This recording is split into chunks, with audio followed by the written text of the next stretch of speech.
Hello friends, welcome to our channel technical centre.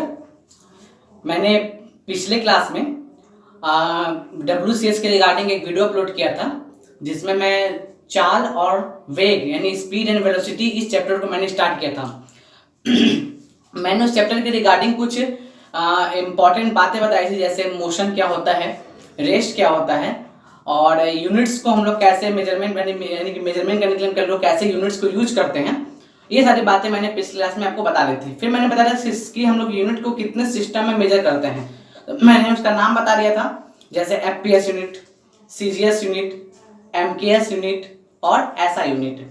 अगर आपने मेरा पिछला वीडियो नहीं देखा है तो आप अभी यहाँ पर आई बटन पर जाके उस वीडियो को देख सकते हैं।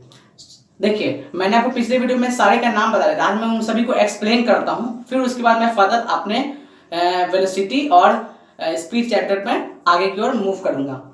देखिए, सिस्टम ऑफ यूनिट अगर मैं बोलूं, यानी यूनिट को मेजरमेंट करने का कितना सिस्टम हो सकता है, तो समझिए।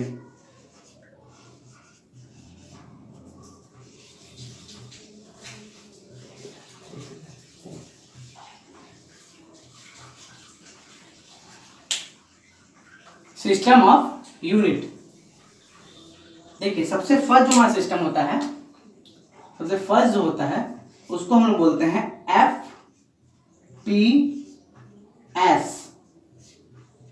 सिस्टम। यानी कि अगर मैं इसका फुल फॉर्म बोलूं तो F stands for foot, P stands for pound and S stands for second. यानी कि अगर मैं इसको पूरा बोलूं तो इसका नाम हो जाएगा फुट पाउंड सेकेंड सिस्टम। देखिए, इसको हम लोग ब्रिटिश सिस्टम भी बोलते हैं, इसी सिस्टम को हम लोग ब्रिटिश सिस्टम भी बोलते हैं।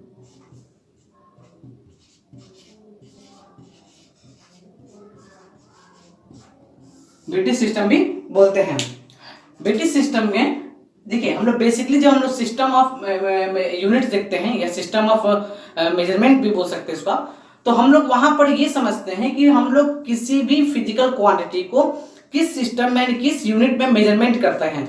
जैसे अगर मैं FPS की बात करूं तो यहां पर मैंने लेंथ को फुट से रिप्रेजेंट किया है, और वेट को पाउंड से यानी कि मास भी बोल सकते हैं इसको, और टाइम को सेकेंड से, यानी कि लेंथ, मास एंड टाइम, ये तीन हमारा बेसिक यूनिट होता है। इसी को मैं मेजरमेंट करता हूं। बेसिकली मैं इस तीनों यूनिट का यूज करता हूं, और आगे जगह फर्दर मैं सभी का एक एक करके यूनिट्स देखूंगा। FPS सिस्टम में सिंपल सा बात है कि मैं लेंथ को फुट में मेजर करूंगा या फीट में मेजर करूंगा। मैं लेंथ को फुट में मेजर करूंगा, मैं मास को पाउंड में मेजर करूंगा, और टाइम को मैं सेकेंड में मेजर करूंगा। देखिए, जब हमारे यहाँ ब्रिटिशर्स आए थे तो उस समय हमारे यहाँ कोई यूनिट ऑफ सिस्टम तो था नहीं। उस समय तो इनडायरेक्टली मेजरमेंट किया जाता था, जैसे फॉर लॉन्ग हो गया, इसको हम लोग बोलते थे छलांग, एक पैर करके जिसको आप लोग बोलते हैं, ठीक है, या क्यूबिक फीट होता था एक हाथ से, ठीक है। तो वो सभी चीजें उस समय चलते थे। लेकिन जब अंग्रेजों ने यहाँ पर आए, अंग्रेज लोग जब यहाँ पर आए इंग्लैंड से, जब ब्रिटिशर्स आए, तो उन्होंने एक सिस्टम बनाया कि उन्होंने बोला कि हम लेंथ को फीट में मेजर या फुट में मेजर करेंगे, मास को पाउंड में मेजर करेंगे, और टाइम को सेकंड में मेजर करेंगे। देखिए, पाउंड आज भी चलता है। आज भी आप जब केक लेने जाते होंगे तो आप बोलते होंगे 1 पाउंड, 2 पाउंड, 3 पाउंड का केक दीजिए। आप कभी भी ये नहीं बोलते हैं कि 1 kg 2 kg का केक दीजिए, ठीक है। तो पाउंड ही हम लोग ब्रिटिशर्स के समय से यूज करते आ रहे थे। फिर देखिए, हमारे हमें पता है कि अगर हम हिस्ट्री पढ़ेंगे तो हिस्ट्री में हमारे यहाँ बहुत सारे यूरोपीय कंपनीज जो है वो लोग यहाँ पर आए, और उनका मेन पर्पस था बिजनेस करना। तो जब ब्रिटिशर्स आए उनसे पहले यहाँ पर एक और यूरोपियन आए थे जिनका नाम था फ्रांसीसी, ठीक है, या फ्रेंच। तो उन्होंने एक सिस्टम बनाया, इसका नाम रखा गया CGS सिस्टम। CGS सिस्टम को हम लोग लेंथ को सेंटीमीटर में मेजर करते हैं, सेंटीमीटर, मास को ग्राम में मेजर करते हैं, और टाइम को सेकेंड में मेजर करते हैं, ठीक है। तो उन्होंने, फ्रांसीसियों ने कहा, यानी फ्रेंचों ने कहा कि हम लेंथ को सेंटीमीटर में मेजर करेंगे, और मास को ग्राम में मेजर करेंगे और टाइम को सेकेंड में मेजर करेंगे। तो इस तरह से हमारा दो सिस्टम तो हो गया, लेकिन ये दोनों का दोनों सिस्टम इंटरनेशनल लेवल पर अडॉप्टेड नहीं था, यानी इंटरनेशनल लेवल पर सारे कंट्रीज इसको अडॉप्ट नहीं किए थे। हर कंट्री की अपनी एक ट्रेडिशनल यूनिट चली आ रही थी कि हाँ हम लेंथ को इस फॉर्म में मेजर करेंगे। फिर इसके पीछे एक बहुत बड़ा चीज देखा गया कि एक ऐसा यूनिट बनना चाहिए जो इंटरनेशनली अडॉप्टेड हो, जिसको इंटरनेशनली स्तर पर यानी पूरे वर्ल्ड लेवल पर उसको एक्सेप्ट किया जाए। इसलिए फिर एक और सिस्टम बनाया गया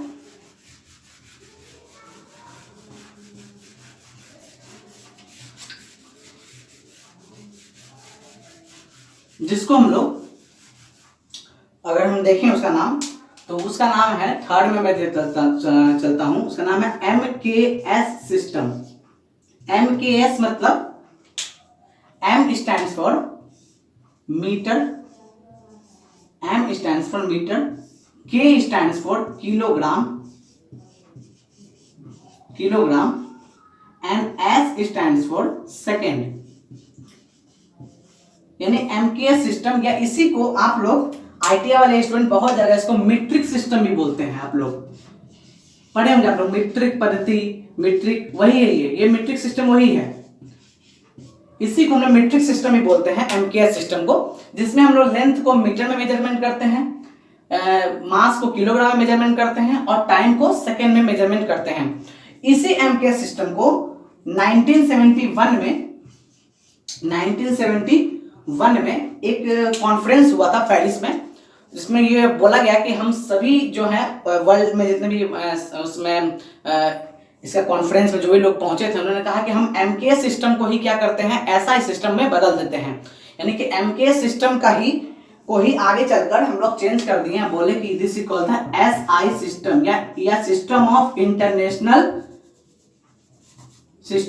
इंटरनेशनल यूनिट्स, या SI सिस्टम, या स्टैंडर्ड ऑफ इंटरनेशनल भी आप बोल सकते हैं, SI सिस्टम। और आज जो हम लोग सिस्टम पढ़ते हैं वो SI सिस्टम ही पढ़ते हैं, लेकिन अभी भी कभी कभी हम लोग CGS सिस्टम के बारे में थोड़ा सा बात कर लेते हैं, क्योंकि CGS सिस्टम और SI सिस्टम जो है वो लगभग कुछ चीजें उनसे ही रिलेट होता है। जैसे वहां पर सेंटीमीटर था, मीटर है, तो आप मीटर से सेंटीमीटर में आराम से कन्वर्जन कर सकते हैं। वहां ग्राम था, यहाँ किलोग्राम है, तो आप वहां पर किलोग्राम को ग्राम में कन्वर्ट कर सकते हैं, ग्राम को किलोग्राम में कन्वर्ट कर सकते हैं। ये कन्वर्जन थोड़ा इजी है, इसलिए हम लोग MKS सिस्टम यानी कि SI सिस्टम, जिसको हम लोग बाद में 1971 के बाद इसको अडॉप्ट कर लेंगे इंटरनेशनली, तो इसको हम लोग पढ़ते हैं। और साथ में हम लोग CGS सिस्टम को भी पढ़ते हैं, जहां पर हम लोग इसी MKS सिस्टम को ही CGS में कभी कन्वर्ट करते हैं, कभी CGS को हम लोग MKS में कन्वर्ट करते हैं। तो हमें यही दो सिस्टम पढ़ना है। यहाँ पर एक बहुत इंपॉर्टेंट बात मैं आप लोगों को बता दूं कि आप तीनों सिस्टम को देखिए, चाहे वो FPS सिस्टम हो, चाहे वो CGS सिस्टम हो, चाहे वो MKS सिस्टम हो, तीनों सिस्टम में एक चीज कॉमन थी, वो थी टाइम। यानी कि टाइम को आप FPS में भी सेकंड में मेजर कर रहे थे, CGS में भी सेकंड में मेजर कर रहे थे, और MKS में भी आप सेकंड में ही मेजरमेंट कर रहे थे। देखिए अभी मैं बता देता हूं, मेरा ये सिस्टम पढ़ाने का कोई मोटिव जो था वो आपके चैप्टर से रिलेटेड तो नहीं है। पहली बात, जो आप चैप्टर मैं स्टार्ट किया हूं, लेकिन इसको पढ़ना इससे जरूरी है क्योंकि उस चैप्टर में जब मैं कुछ फिजिकल क्वांटिटीज की यूनिट बताऊंगा तो आपको किसी भी तरह का दिक्कत नहीं आना चाहिए। आपको ये नहीं लगना चाहिए कि मैंने तो पढ़ा ही नहीं है, इसका मतलब क्या है। इसलिए मैंने थोड़ा सा इंट्रोडक्शन इसके बारे में दे दिया है। ठीक है, चलिए अब हम अपने एक्चुअल टॉपिक पर आ जाते हैं। चलिए तो नेक्स्ट हम स्टार्ट करते हैं। हमारा जो मेन टॉपिक है वो तो हमारा स्पीड और वेलोसिटी है। मैंने आपको मोशन और रेस्ट बता दिया है। अब मैं उसके आगे फर्दर मूव करता हूं। अब हम समझते हैं कि डिस्टेंस क्या होता है। What is distance? देखिए डिस्टेंस को हम लोग हिंदी में दूरी कहते हैं, दूरी कहते हैं। आप लोग इस वर्ड से अच्छी तरह से वाकिफ हैं, इस वर्ड को अच्छी तरह से जानते हैं, सुने हुए हैं, समझे हुए हैं। डिस्टेंस का मतलब होता है कि कोई भी ऑब्जेक्ट या कोई भी बॉडी एक्चुअल में जिस पाथ को कवर कर रही है, जिस रास्ते पे वो चल रही है, उस रास्ते की मैं अगर टोटल लेंथ ले लूं तो मैं उसी को क्या बोलता हूं? डिस्टेंस बोलता हूं। देखिए मैंने यहाँ पे एक वर्ड बोला है, बहुत ध्यान से समझिएगा मेरे बात को। मैंने ये बोला है कि कोई भी ऑब्जेक्ट जिस भी पाथ पर मूव कर रही है, जैसे अगर मैं ऐसा बोलूं कि मान लीजिए कि यहां पर कोई एक ऑब्जेक्ट है ए, ठीक है, अब वो यहां से चलते हुए ऐसे ऐसे ऐसे ऐसे ऐसे ऐसे ऐसे होते हुए यहां पहुंच गए, ठीक है। मान लेते हैं कि वो यहां पहुंच गए इस पॉइंट पर, तो देखिए वो इस रास्ते से होते हुए इधर आई, फिर इधर आई, फिर इधर आई, फिर इधर आई, फिर इधर आई, यानी कि वो ऑब्जेक्ट इस पाथ को फॉलो करते हुए गए। देखिए ऐसे वो ऐसे आई, फिर ऐसे आई, फिर ऐसे चली, फिर ऑब्जेक्ट ऐसे चली, ऐसे चली और ऐसे पहुंच गए बी पर, यानी ए से बी पहुंच गए। इसका मतलब है कि ऑब्जेक्ट जिस पाथ से वो ट्रेवल करते हुए, जिस पाथ से वो घूमते हुए, मोशन करते हुए समझ सकते हैं, मोशन करते हुए वो बी पर पहुंची, मैं इस पाथ की टोटल लंबाई अगर निकाल लूं, टोटल लेंथ निकाल लूं, तो मैं उसी को क्या बोलूंगा, डिस्टेंस। अब देखिए ये तो एक्चुअल है, मैंने इस वर्ड में, इस डेफिनेशन में एक एक्चुअल वर्ड यूज किया। एक्चुअल था कि रियलिटी में वो तो इसी रास्ते से गया है, ठीक है। लेकिन आप ये बताइए क्या ए से बी जाने का सिर्फ यही एक रास्ता है? नहीं, बिल्कुल नहीं। आप ए से बी इधर से भी जा सकते हैं, आप ए से बी ऐसे भी जा सकते हैं, किसी भी रास्ते से जा सकते हैं, है ना, वो अलग मैटर है। लेकिन जिस भी रास्ते से जाएंगे आप उसकी अगर लेंथ निकाल रहे हैं तो वो आपकी एक्चुअल लेंथ होगी, ठीक है। यानी कि मैं ऐसा बोल सकता हूं, देखिए मैं इसका डेफिनेशन क्या बोल सकता हूं, it is the distance is the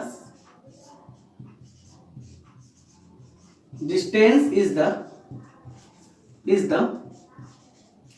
actual length,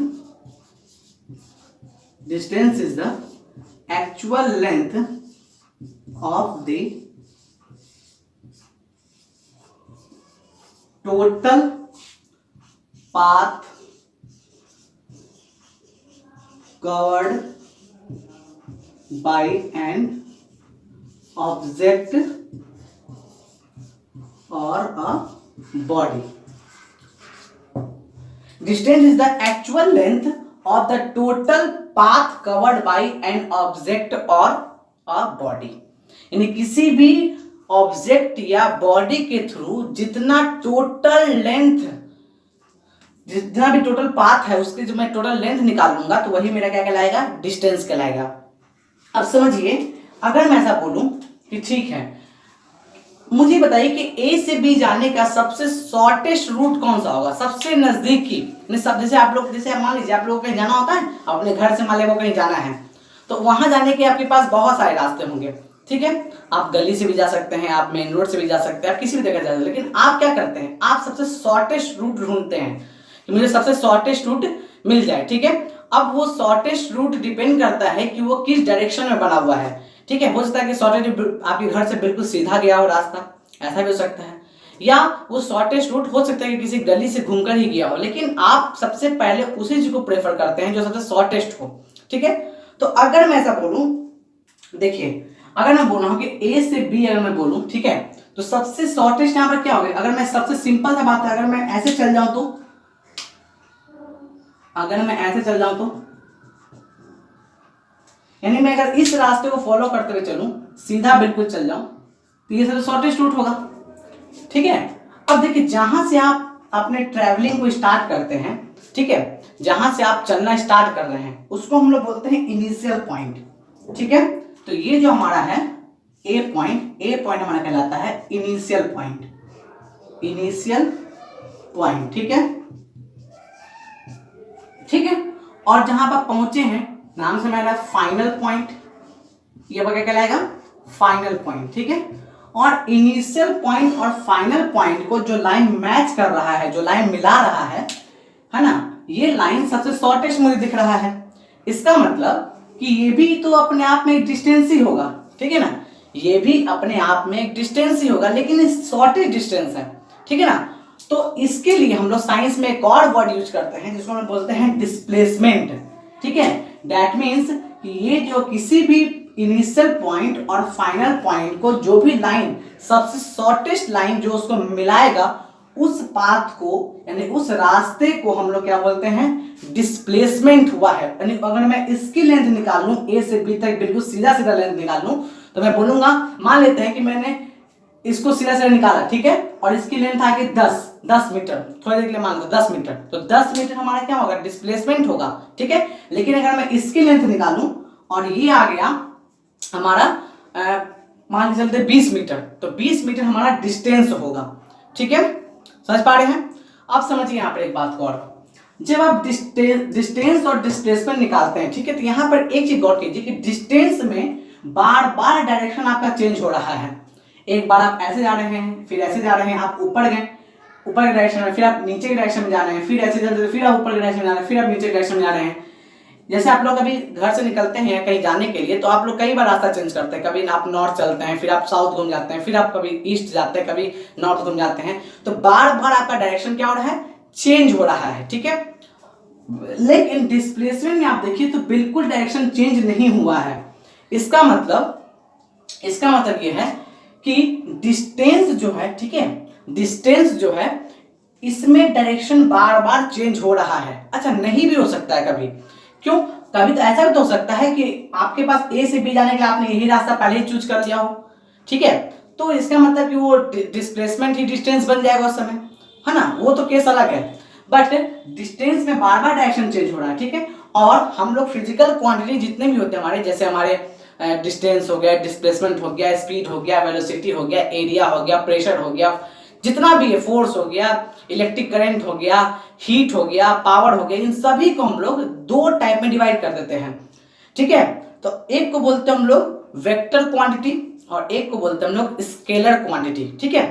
तो वेक्टर क्वांटिटी उसको उस फिजिकल क्वांटिटी बोलते हैं जिसके पास अपना मैग्नीट्यूड तो हो, साथ ही साथ उसके पास अपना डायरेक्शन भी होना चाहिए, यानी कि उसको बिना डायरेक्शन के आप एक्सप्रेस नहीं कर सकते हैं। जैसे देखिए, अगर मैं बोलता हूं कि वेक्टर क्वांटिटी और स्केलर क्वांटिटी, उसको पहले समझ लेते हैं। आप डिस्टेंस और डिस्प्लेसमेंट समझ में आ गया आपको? ये हमारा क्या है, ये हमारा लाइन क्या है, डिस्प्लेसमेंट। मैं थोड़ी देर बाद इस पर फिर आऊंगा एक बार, ठीक है। पहले मैं आपको स्केलर क्वांटिटी और वेक्टर क्वांटिटी समझा देता हूं, ठीक है। चलिए देखिए,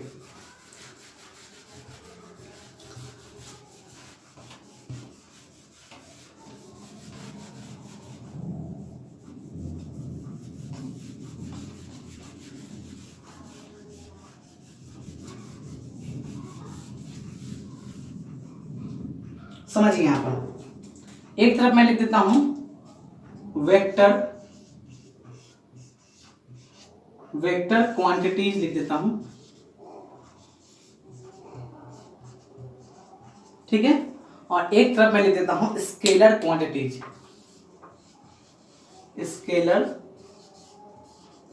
लिख देता हूं, ठीक है। अब समझिए इस बात को, वेक्टर क्वांटिटी जो होता है उसको हम लोग हिंदी में सदिश राशि बोलते हैं, सदिश राशि बोलते हैं, ठीक है।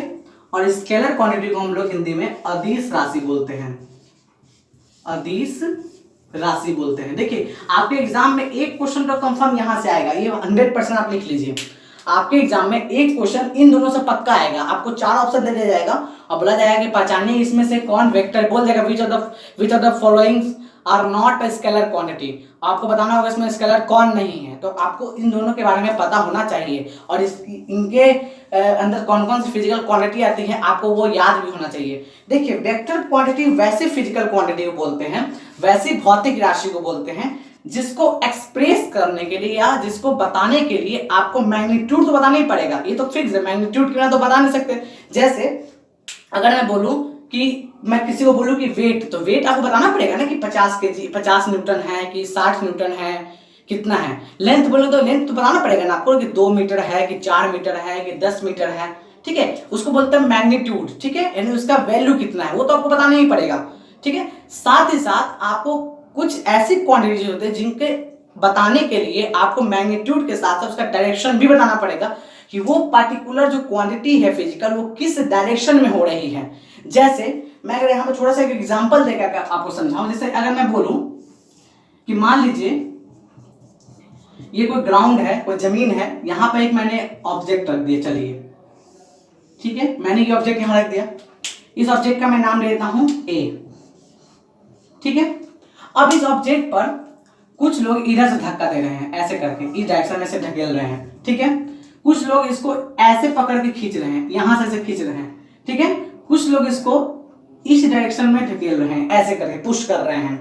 कुछ लोग इसको इस डायरेक्शन में अपनी तरफ से इधर से भी खींच रहे हैं, कुछ और इसको इधर की तरफ अपने तरफ इधर की तरफ धकेल रहा है ऐसे करके, ठीक है। तो अब मुझे आप ये बताइए, अच्छा कुछ लोग इस पर ऐसे लगा रहे हैं फोर्स, ठीक है। तो मान लेते हैं कि देखिए एक लोग यहां से फोर्स लगा रहा है F1 मान लेते हैं, कोई इधर से F2 मान रहे थे फोर्स, है ना, कोई यहां से F3 फोर्स इस पर लग रहा है, कोई इधर से F4 इस पर फोर्स लग रहा है, कोई इधर से F5 लग रहा है, कोई यहां से F6 लग रहा है, ठीक है।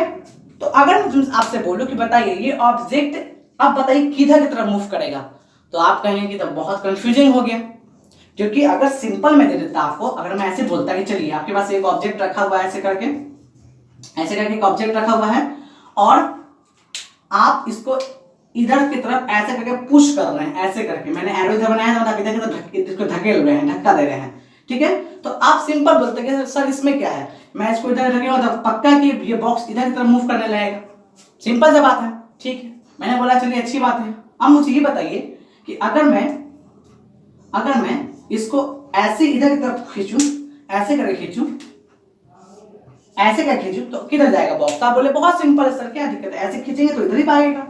मैंने कहा मैंने बोला इसमें बताओ, तो तुम कहोगे कि सर इसमें तो बहुत मुश्किल है क्योंकि इसमें तो बहुत सारे डायरेक्शन से फोर्स लग रहा है, इधर से भी कोई खींच रहा है, कोई इधर से धकेल रहा है, कोई ऊपर से नहीं खींच रहा है।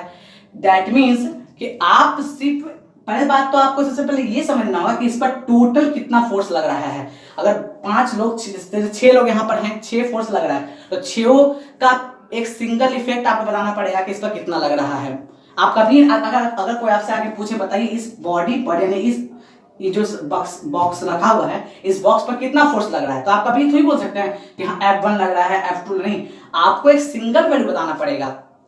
समझ पा रहे मेरा बात, आपको एक सिंगल वैल्यू बताना पड़ेगा, तो वो हो गया मैग्नीट्यूड इसका। लेकिन वो फोर्स को लगाने के बाद ये ऑब्जेक्ट किस डायरेक्शन में जाएगी ये भी बताना बहुत जरूरी होता है, क्योंकि इसके बिना आप इस फोर्स को एक्सप्रेस नहीं कर सकते। इसीलिए जो फोर्स है ये वेक्टर क्वांटिटी हो जाती है, क्योंकि इसको बताने के लिए फोर्स को अच्छे से एक्सप्लेन करने के लिए आपको मैग्नीट्यूड के साथ साथ फोर्स की डायरेक्शन भी बतानी पड़ेगी।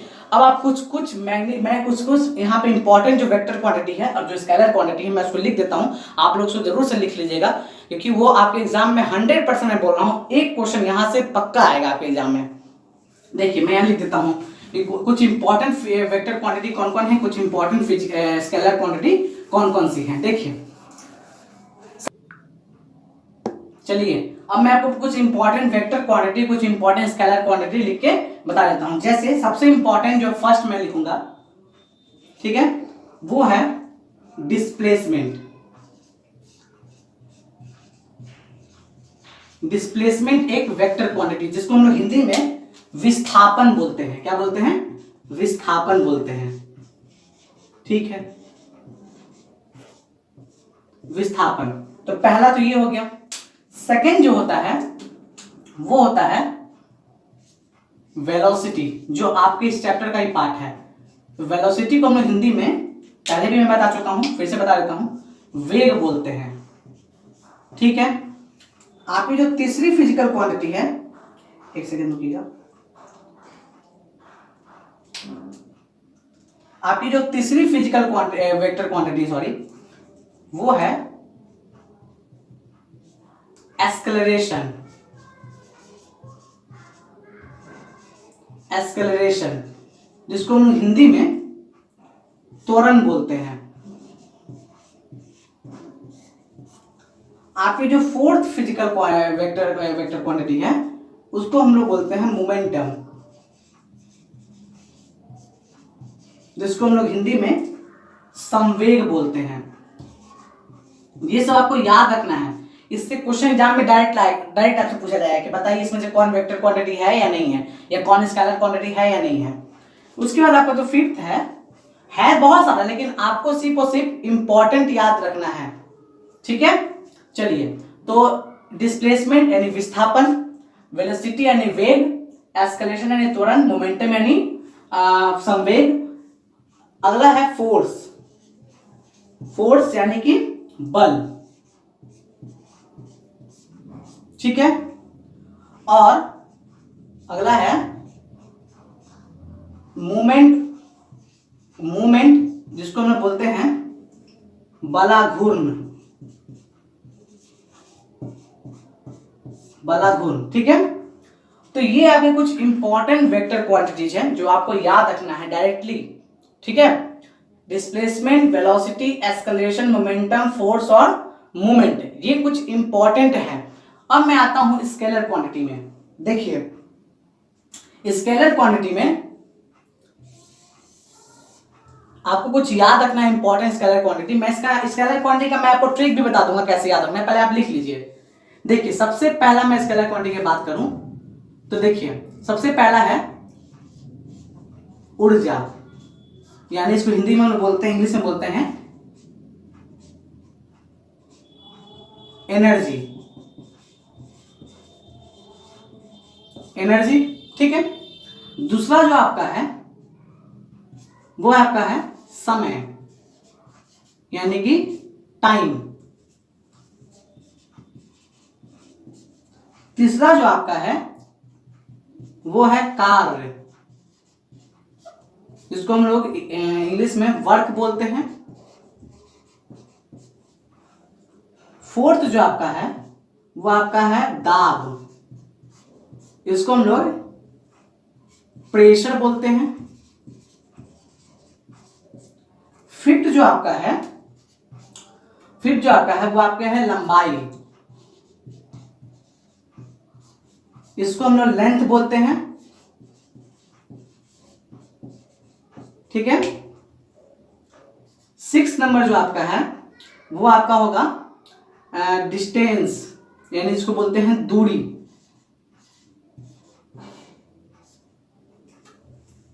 दूरी जिसको हम लोग बोलते हैं डिस्टेंस, ठीक है। फिर जो आपका है 7 नंबर वो आपका है करेंट, इलेक्ट्रिक करेंट, ठीक है, यानी कि विद्युत धारा इसको बोलते हैं हम लोग, विद्युत धारा बोलते हैं हिंदी में, और इंग्लिश वाले इसको बोलते हैं इलेक्ट्रिक करेंट,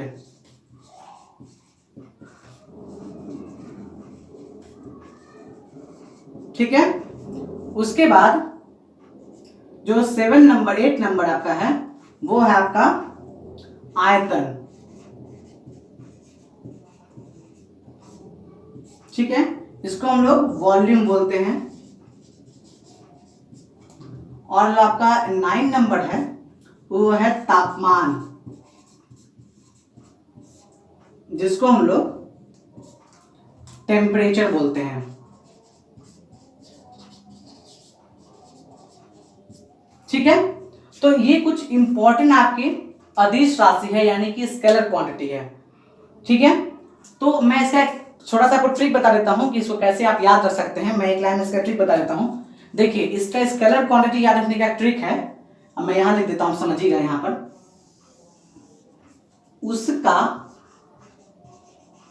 उसका दाल MSc से आता है, बस आपको यही याद रखना है। जहां पर बस आप एक चीज बस गौर कीजिएगा, जो से है इसको आप कुछ मत समझिए और है को कुछ मत समझिए। बाकी देखिए मैं बताता हूं, उ से ऊर्जा, ठीक है, स से समय, का से कार्य, दा से दाब, ल से लंबाई, एम से एम फॉर मीटर, मीटर किसकी यूनिट है, डिस्टेंस की, डिस्टेंस हो गया। एस फॉर आपका हो गया टाइम, सेकेंड, जिसको आप बोलते हैं सेकेंड, ठीक है, समय या सेकेंड। सी फॉर करंट, मैं यहां लिख चुका हूं। आ फॉर आयतन और ता फॉर तापमान। तो आप ऐसे इसको याद कर सकते हैं स्केलर क्वांटिटी को, ठीक है। तो आज के वीडियो में बस इतना ही। आई होप आपको आज का वीडियो लेक्चर समझ में आया होगा। अगर इस वीडियो के लेक्चर के रिगार्डिंग कोई भी आपको अगर डाउट है तो आप प्लीज कमेंट बॉक्स में बताएं, और हमारे वीडियो को ज़्यादा से ज़्यादा शेयर करें, सब्सक्राइब करें हमारे चैनल को, और लाइक जरूर करें। Thank you.